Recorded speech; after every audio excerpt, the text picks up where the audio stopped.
ازيكم عاملين ايه؟ وحشتوني جدا جدا، يا رب تكونوا بخير. والنهارده معايا فيديو جديد وروتين جديد. متنسيش تعملي لايك الفيديو ده وتنزلي دلوقتي تشتركي في القناه عشان يوصلك اي فيديو انا بنزله. بصوا روتين النهارده مميز جدا، بصوا فيه تفاصيل كتير وحلوه جدا وهيعجبكم قوي قوي قوي. خلاص مش هقول لك ايه التفاصيل اللي فيه، تعالوا نشوف مع بعض. خلاص بصوا بقى كده، دخلت على المطبخ، شلت الباسكت اللي فيه الزباله، يعني انا ربطتها وحطيتها في الباسكت الكبير. بصوا بقى، انا غليت ميه كده في الكتل وحطيت عدس اللي هو عدس بجبه الاسود ده، وكمان حطيت حمص اللي هو حمص الشام، وبليته كده بميه سخنه.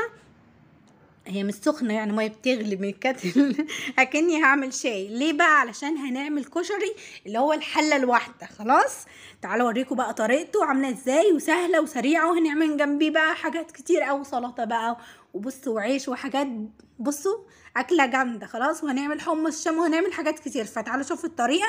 بس نبدا الاول نغسل حبه المواعين دول لان الميه كانت قاطعه، فعندي كده متحوشين حبه مواعين حلوين يعني، فقلت خلاص بقى نغسلهم كده مع بعض ونتشجع. ومتحمسي كده، ما تقوليش بردانه ولا بتاع، صدقيني هتتدفي، وبعد ما تخلصي بقى كده هتلاقي عندك راحه نفسيه بجد والله. بصي انا شايفه ان انت عندك مواعين في الحوض، قومي اغسليها يلا وارجعي ايه، او شغلي الفيديو كده واغسلي بقى وانتوا تتفرجوا، يبقى انا غسلت مواعيني وانت كمان غسلت مواعينك بس.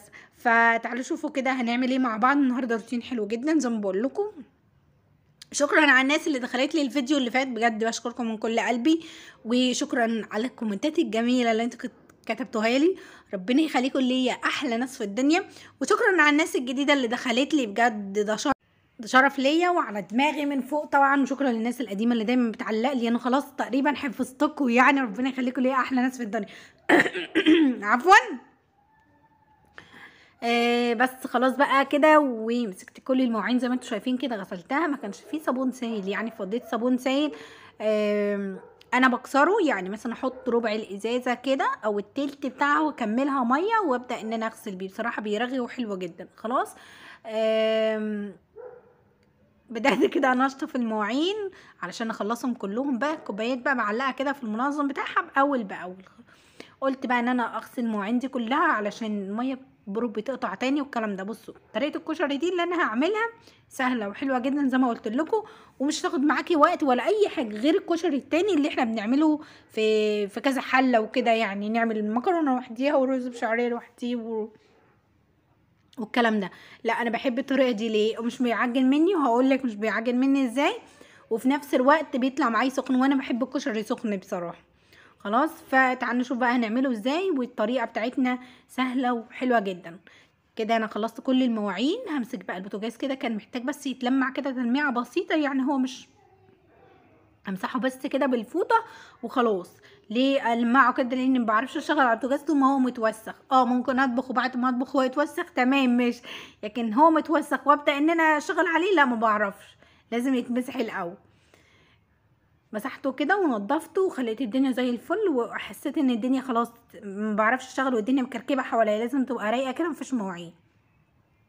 حتى لو هعمل اي حاجه في الشقه لازم اول حاجه ابدا بيها المواعين، اللي هو مبقاش فيه حاجه في الماء، الا لو كان الماء قطع زي النهارده كده سيبهم عادي مش مشكله، هعمل ايه يعني. بس الحمد لله يعني قطعت، بس ما طولتش قوي يعني وجت. فقلت الحق بقى اعمل اكل واشوف انا ورايا ايه. هنا بقى جبت حله كده وبدات ان انا احط فيها حبه ميه، بحيث ان انا عايزه اسلق الحمص لوحده واسلق العدس لوحده. ليه بقى ما بعملش العدس معاه؟ علشان العدس ما يدينيش لون غامق في الرز، انا عايزه الرز كده بلونه الابيض الحلو ده. بس دي طريقه يعني، دي احلى حاجه ان انت هتعملي العدس لوحده. بالنسبه لحمص الشام انا هسلقه لوحده. ليه الحمص؟ علشان انا هعمل منه حمص شام وهعمل منه حمص يتحط على الكشري، فعلشان كده انا هسلقه لوحده. حطيت حله على العين دي يمين وحله على العين الشمال بس مسكت كده ايه، بصوا العدس عفوا العدس ابو كبه ده، لو انت عايزه تبليه ممكن تبليه من بالليل للصبح عادي تشتغلي فيه. يعني مثلا انا قلت لك الطريقه دلوقتي وانت عجبتك عندك الحاجه، فاقوم ابل من بالليل والصبح اشتغل فيه عادي بعد الفطار. لكن انا عشان كنت مستعجله وعايزه اشتغل فيه واخلص بقى، حطي ميه سخنه لو انت بتعمليه في نفس اليوم افتكرتي كده، او خلاص بقى عايزه تعملي النهارده كشري، تعملي ايه بقى في الحاجات دي؟ تبليها بميه سخنه مغليه، مش تاخد معاكي ربع ساعه يعني بالكتير، هتلاقي كل حاجه بشت ونفشت وبقت قد كده من الميه السخنه. خلاص مش فهمتيني؟ بس مش تاخد معاكي سوا بعد كده، لكن ما تحطهاش على البوتاجاز زي ما هي سليمه وتقعدي تسوي فيها، تاخد معاكي سوا اكتر. اما تبليها وتركنيها شويه هي تستوي معاكي بسرعه. حطيت في الميه هنا ملح، ميه حمص الشام، وحطيت في الحله التانية كمان ملح، بحيث اني اما اسلق العدس يبقى فيه ملح يعني، ولما اسلق حمص الشام يبقى طعمه متملح كده من جوه. فهمتوني؟ جبت المكرونه وجبت شعريه وجبت الرز علشان نعمل ايه، جهزت الحاجه طبعا. عفوا مش عارفه شنقانه ليه. وجبت كمان مكرونه سباكيتي، يعني الحاجات دي كانت في الضلفه بتاعه الخزين، فنزلتها على التلاجة مؤقتا. وبعد ما غسلت المواعين رحت انا يعني كنت واقفه على كرسي طبعا احط الحاجه دي، زي ما انتوا عارفين ان انا طويله قوي فمش بطول اصلا. بس حطيت الميه تغلي بقى علشان احط فيها العدس والحمص زي ما قلت لكم، وجبت كده كام بصله وبدات ان انا اقشر فيهم، وكمان حطيت الحله اللي هعمل فيها الكشري اللي هي الحله الكبيره اللي انتوا شايفينها دي، وقلت انشفها كده عشان كنت غسلاها ففيها ميه يعني شطفتها، فسبتها كده على البوتاجاز تنشف وبعد كده اطفي عليها النور يعني. هقشر كل كميه البصل دي لان بصراحه كميه حلوه يعني كبيره، وهبدا ان انا شطفتها كده ونضفتها، وعايزه ايه اقطعها كده شرايح يعني، اسمها جوليان باين او شرايح زي ما تسميها سميها، مش عارفه اسمها ايه. صفيت كده العدس خلاص من الميه، بصوا لونه، اللون الغامق بتاع العدس نزل في الميه طبعا، والكلام ده الميه اللي هي اتسلقت فيها. اول ما الميه غلت نزلت ايه بالعدس في الميه طبعا، وحاطه ملح بس. كمان الحمص بصوا النفش نفش يعني كبر شويه كان صغير ايه اللي انا بقوله ده؟ مش عارفه اللي انا بقوله ده، ما علينا. حطيته برده في الميه يستوي كده مع نفسه بولولق بولولق. الا ابص انا ما خرفت شكل كده. المهم خلينا في الفيديو عشان لو خرجت عن الفيديو مش هعرف ارجع له تاني. مسكت البصل كده وبدات ان انا اقطع شرايح كده على قد ما تقدري، يعني شرايح رفيعه، انا على قد ما قدرت بقى قطعته كده بحيث ان انا هقطع كميه كبيره. ليه يا ماري بقى بتقطعي البصل الاول؟ هقول لكم بقى التكايه في الكشري ايه. التكايه الاحلى في الكشري انت تقطعي البصل الاول قبل ما تعملي اي حاجه في الكشري، لان ايه هبدا بيه ازاي بقى. احط حبه زيت كده في الحله حلوين، وهبدا ان انا انزل بالبصل ده من غير ملح ولا اي حاجه، احط عليه بس رشه دقيق كده بسيطه، وانزله في الحله اللي هعمل فيها الكشري، علشان البهاريز اللي هتنزل في الحله دي هي اللي هتحلي معايا طعم الكشري. وهم بيعملوا كده في محلات الكشري نفسها، بيحمروا البصل وبعد في الزيت وبعد كده يحمروا وراه الشعريه، فدي بتفرق جامد جدا. فانا هوريكي التكايه دي حلوه قوي. طبعا انا هقطع البصل مع نفسي لاني هطول فيه، لان كان بصله كتار يعني. اقلب الحله كده وابقى مخليه بالي يعني، مش هسيب الحاجه تبوظ مني او تتعجن مني. خلاص ركزي معايا كده عشان التفاصيل دي بتفرق، لاني انا رحت عند حد مره كان بيعمل كشري، يعني سالتها قلت لها اعملي كشري، قالت لي بيعجن مني. فانا هوريكي بقى التفاصيل علشان يعني اي حد، انا اول مره عملته عجن مني، بس بعد كده فهمت له بقى وبقيت اعمله عادي يعني، كلنا بنتعلم من بعض. بص انا بقى البطرمانات اللي عندي حاطه فيها دقيق وحطها في التلاجة، لان بحب الدقيق لو يعني فتحت الكيس دايما احطه في التلاجة على طول عشان ما يبص مني. خلاص البطرمان استعمله مره واحده بس برميه في الزباله، لان هيجي غيره نضيف اغسله واستعمله تاني. انا بحب اعمل كده يعني، مش هستعمله بقى واخليه يعني مره تانية، لا ما انا هجيب غيره بقى. بصوا برضو بطرمان تاني بتاع عسل بتاع مربى، حطيت كده حبه دقيق على البصل، وهفضل ان انا بايديا افكك كده البصل، بس ايديا عشان فيها ميه مسكت السكينه كده وبدات ان انا اقلب بيها عشان دي ما يعجنش معايا وكده. خلاص بصوا حطيت طبعا زيت، اول ما الزيت كده يعني سخن جامد نزلت بالبصل اللي انا عاملاه بالدقيق ده، بحيث ان انا احمره وفي نفس الوقت يبقى مقرمش معايا يعني، واخد إيه مقرمش ناشف كده معايا. خلاص فدي بتديله النشفيه دي، ما عندكش دي حبه نشا كده يعني، فهو حبه دي كلنا بيبقى عندنا دي طبيعي. ما عندكش دي حمريهم كده والله شغال وزي الفل. مسكت المواعين كده بدات ان انا الحاجه انت بتعمليها في البيت بتبقى ايه انت مبسوطه وعاملاها بنظافه وطبعا وفي نفس الوقت حاجه حلوه منك وفرحتي ولادك والكلام ده، بدل ما تروحي تشتري كده بالعكس انت بتوفري في نفس الوقت وبتعمليه بطريقه حلوه ومع الوقت انت خلاص بتبقي اتقنتي الحاجه فبتعمليها 100 100. كمان جبت طماطم ناشفه كده وحلوه طبعا، انتوا عارفين الطماطم بتاعت الشتاء عامله ازاي.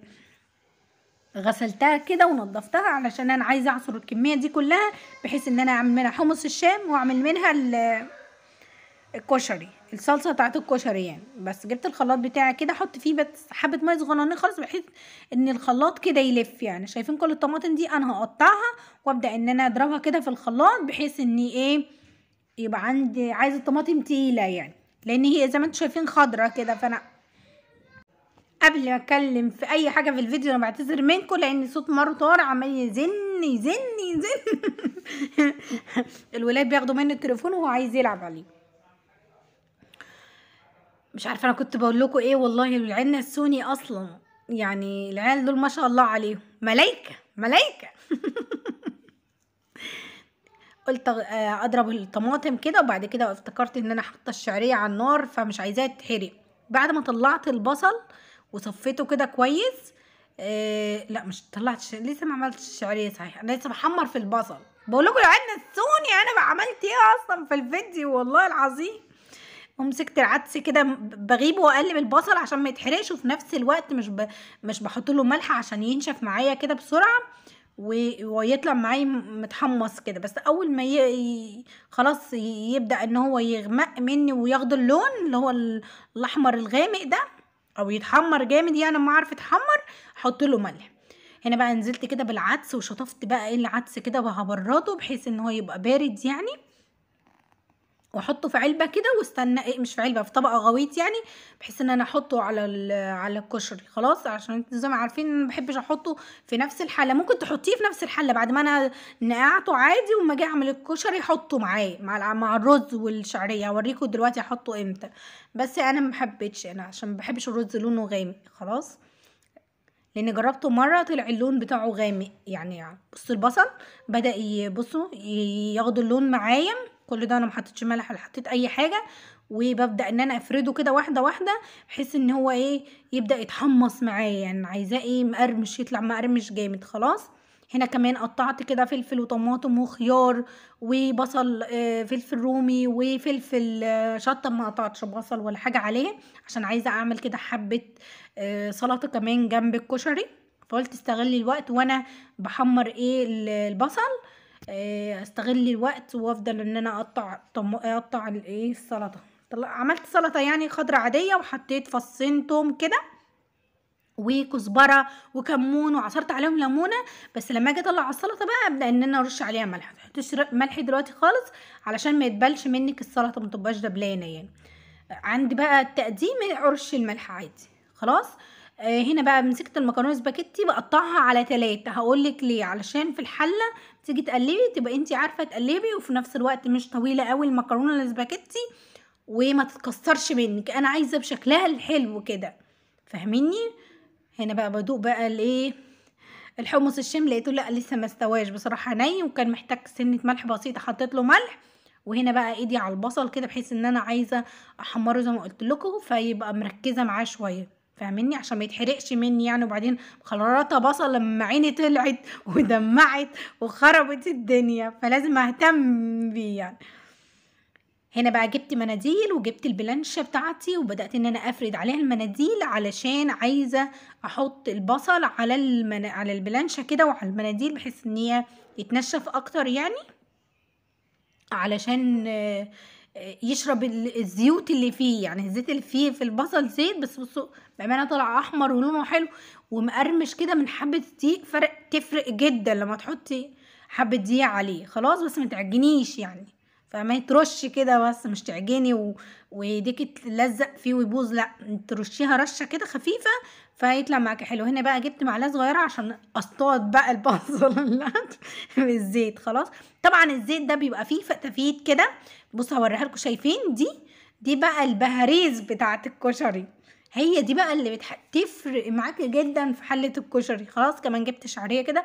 بص الكميات انا مش هقولك يعني، على قد ما انتي عدد الافراد عندك انتي بتبقى عارفه زي ما بتعملي الرز وعارفه الكميه اللي انت هتكفيكي، او مثلا يجيلك ضيف فانت عارفه الضيوف دول هكفيهم قد ايه رز، كميه رز قد ايه، فانا بقى عارفه مقدار الكشري اللي انا هعمله قد ايه. ممكن تعملي من كل حاجه ربع كيلو، لو ناس كتير اعملي بقى زودي شويه كده يعني. فانا عارفه العدد بتاعنا، فانا عامله النهارده وبكره علشان ايه بيتسخن في الميكروويف عادي، املى الطبق واظبطه واحطه في الميكروويف يطلع اكني لسه جايباه دلوقتي او مسوياه دلوقتي. بصراحه الميكروويف ده ايدي ورجلي وعيني وعقلي وكل حاجه، ما اقدرش استغنى عنه. كمان جبت كده حمص الشام، حطيت من الشفشبه الطماطم ده، حطيت حبه طماطم بعد ما خلاص داخل على السوا كده، حطيت منه حبه طماطم، وحطيت كمان بابريكا عشان لون عندي طماطم يعني يعني طماطم بيضة شويه، وحطيت كمان كمون وكزبره. طبعا هنا بقلب الشعريه علشان ما تحرقش مني. كمان هعصر على الحمص الشام، هعصر عليه ليمونه كده حلوه. بس انا حبيت اوريكم، بصوا الشعريه اتحمرت ونزلت بيها على الرز لما نشف خالص بعد ما غسلته يعني ونشف. كمان بصوا عندي مكرونه، اي نوع مكرونه انت بتفضليها معاكي، انا كان عندي دول حطيتهم وبدات ان انا اقلبهم. بص اللون بتاع الشعريه طلع معايا عامل ازاي، ولون الرز ابيض وفتح وزي الفل. حطيت كمان حبه ملح وحطيت فلفل اسود.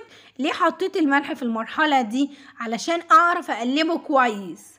لو انا ما ينفعش احط الملح بعد المكرونه السباكيتي او احط الميه، لا حطيت الملح الاول وعرفت كده معيار الملح المقدار بتاعي ايه وحطيته، وبعد كده نزلت بالمكرونه السباكيتي. بص انا نشفت الرز كويس جدا خلاص. وبعد كده نزلت بص بالمكرونه، طبعا مش هتقلبيها قوي عشان ما تتكسرش منك جامد. هنا انا كنت اتلسعت كنت بوريكم بس شايفين غليت ميه في الكتل وبدات ان انا انزل على المكرونه كده بحيث ان انا اوزع الميه، علشان اول ما بتنزل عليها الميه بتبدا تطرى كده المكرونه فهتعرفي تقلبيها. حسيت ان الميه قليله شويه، رحت مليت كوبايه كده من الحنفيه وحطيتها عادي، ما هي الميه كده كده مغليه مش هيجرى حاجه. خلاص قلبت كده المكرونه كده خفيف خفيف بحيث ان انا اعرف اوزع الميه اللي انا حطيتها، وفي نفس الوقت ما كسرش المكرونه الاسباجيتي. دقت الملح بتاعها لقيتها تمام، جبت الغطا وغطيتها وهوطي النار بقى بعد ما تغلي كده، واسيبها بقى تستوي مع نفسها خالص بقى، اكني هسوي رز على نار هاديه جدا.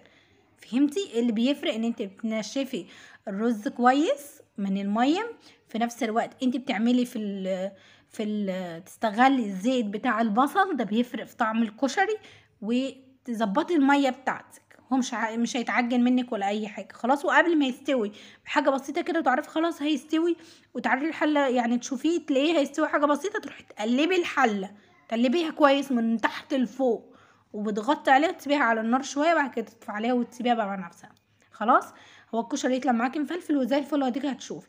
هنا كمان حمص الشام خلص معايا وركنته كده على جنب، طبعا متظبط ملحه وزيته وليمونه قصدي، وحتى كمون كزبره فيه، بس طبعا شطه لا لاني انا عندي اطفال، فاللي عايز شطه يحط زي ما هو عايز. خلاص هنا بقى فضيت البصل بس كان خلص، الحاجه اللي بتخلص كده بحطها على جنب. وكمان السلطه كانت خلصت بس عايزه حبه ملح بس فركنتها كده جنبيهم. وكمان بصوا هنعمل هنا الصلصه بتاعه الكشري زي بتاعه المكرونه بالظبط. حطوا حبه توم وحبه زيت، اول ما يتحمروا وياخدوا اللون بتاع التوم العادي التحمير بتاعنا، ابدا بالصلصه انزلها واحط عليها ملح وكمون وكزبره وخلاص كده. خلاص اسيبها بقى تتسوى مع نفسها.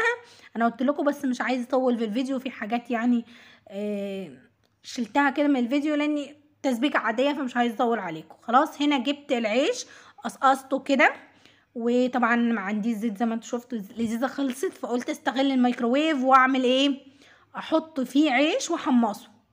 قصقصته كده كان احمصه في الزيت عادي، وحطيته في الميكروويف يتحمص براحته خالص. هنا هنعمل الدقه بتاعه الكشري وهنعمل كمان الشطه. بصوا بقى الطريقه دي حلوه جدا وسهله قوي. جبت كده كبشتين من الصلصه بتاعه الكشري، من الصلصه بتاعه المكرونه قصدي اللي احنا هنعملها للكشري، وحطيت حبه خل كتار كده حلوين، وحطيت توم، وبدات ان انا اقلب. طبعا الصلصه اصلا بتاعه الكشري اللي انا عاملاها طبعا حاطه لها ملح والبهارات بتاعتها ومظبطاها. هعصر كمان عليها نص ليمونه كده حلوه، وطبعا حطيت خل وتوم ني، وطبعا هي فيها صلصه اصلا، فيها توم مستوي والكلام ده، وفيها كمون بقى، بس انا حبيت ازود كمون وكزبره عليها بحيث ان انا يعني ازودها طعم شويه مزازه عشان ميزه من الخل والليمون. بس هنا بقى تعال نعمل الشطه بقى، الشطه الجباره مش اي حد يعملها يا جدعان.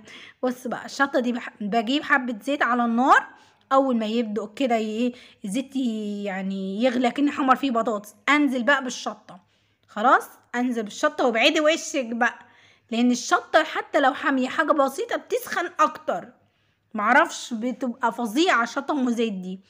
وبدات ان انا اقلب كده. بصوا هي اول ما بتبدا تغلي وفيها الشطه تقدرش تحس ان انت روحك هتطلع اصلا، والعيال يكحوا والبيت كله كان بيكح الحمد لله. فبتقلبيها بتلاقي الشطه نفسها بتتقل.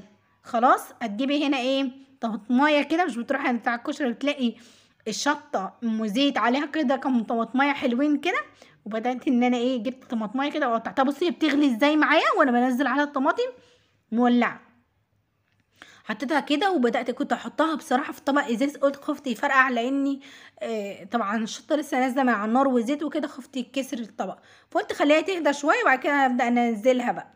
هنا الكشري يا سيدي يا سيدي خلاص داخل على السوا.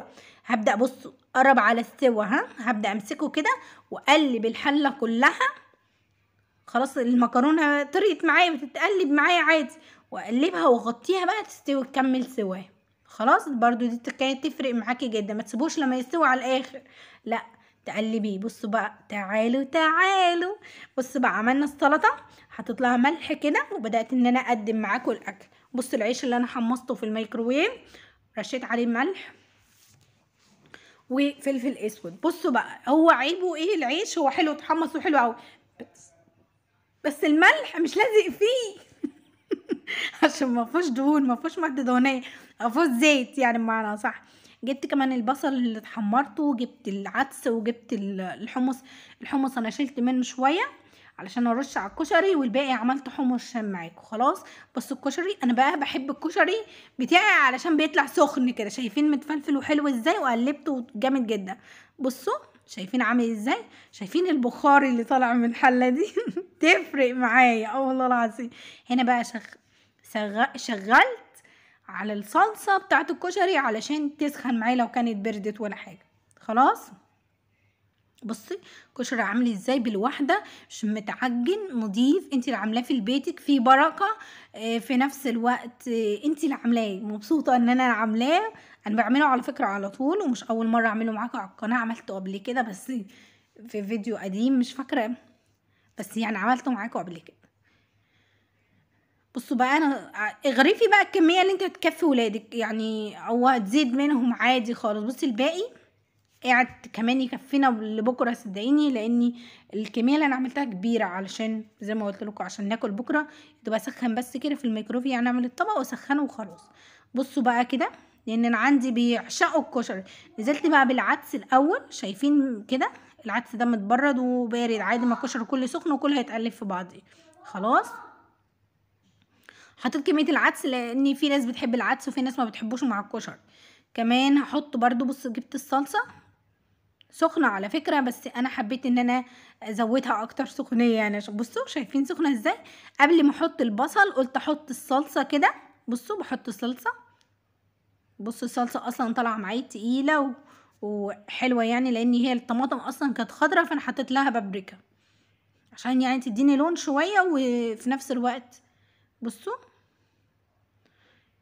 شايفين الكشري اصلا مدخن كده. تعالوا اتفضلوا معايا، انا عارفه ان انا جوعتكم، بس بجد لو عجبتك الاكله جهزيها وبكره ان شاء الله نفذيها وتبقى زي الفل. كمان بص حطيت بصل كده على الكشري، طبعا الكشري محلوش غير بالبصل المقرمش ده. حط كميه البصل اللي انت عايزاها. بصوا زيني الطبق زي ما انت تحبي وزي ما انت عايزه، بس انا بحب اعمل كل واحد طبق، يعني مش هنعمل كلنا طبق كبير والكلام ده، لا كل واحد طبق، عشان اللي عايز يحط شطه، اللي عايز يحط دقه زياده، اللي عايز كده يعني، كل واحد براحته مش عايز شطه. هنا بقى الحمص ده اللي انا خدته قبل ما انا اعمل حمص الشام، قبل ما احط الطماطم خدته علشان احطه يعني على طبق الكشري. زودي حمص زودي حمص زودت الحمص خلاص، دخلت الاطباق دي جوه علشان خلاص انا مش هستخدمها تاني دلوقتي. خلاص كده الاكل بتاعي جاهز. بصوا ايه رايكم؟ يا رب الاكل يكون كده عجبكم. طبعا نغرف معاكم حمص الشام بس مش دلوقتي. بس قولوا لي ايه رايكم في الاكل وفي العيش اللي احنا حمصناه بالطريقه الجديده بتاعتنا النهارده. هنا بقى كنت باخد صوره عادي يعني للفيديو. اتفضلوا معانا. رحنا بقى بعد ما اكلنا الكشري وخلصنا بقى وظبطنا امورنا، لازم اكلهم بعد الكشري حمص الشام. خلاص عملت اكلتين في اكل. انا كده كده كنت اعمل حمص فاهمني، فقلت اعمل لهم بقى حمص شام كده وادلعهم يعني على الاخر. جبت الكوبايات كده، عندي طبعا مرسيل مش هياكل حمص شام، فجبت الكوبايات كده وبدات ان انا هغرب بقى الحمص الشام بتاعي. مستوي طبعا ومحطوط له ليمون وكمون والملح بتاعه متظبط على الاخر، مش محتاج يعني. انا هاخد الحله دي واروح اقعد على الكورنيش. والكوبايه ب5 جنيه يا جدعان، هتيجوا ولا لا؟ هنا بقى بغرف كده نص الكوبايه حمص والباقي ميه، لان هم اصلا بيحبوا ميه الحمص اكتر من الحمص نفسه. انا عن نفسي ممكن احط ربع الكوبايه حمص والباقي كده ميه الحمص، لان بصراحه هي بتبقى احلى واطعم. انا هحط كده ومش هحط شطه علشان عايز شطه بقى يحطه كده ايه مع نفسه. تعالوا اتفضلوا معانا حمص شام. ويا رب يكون النهارده الاكل عجبكم واستفدتوا منه حتى لو بمعلومه واحده. انا مبسوطه. اشوفكم في فيديو جديد بصحه وخير، واعملوا لايك الفيديو ده، ويلا باي باي باي يا حلوين.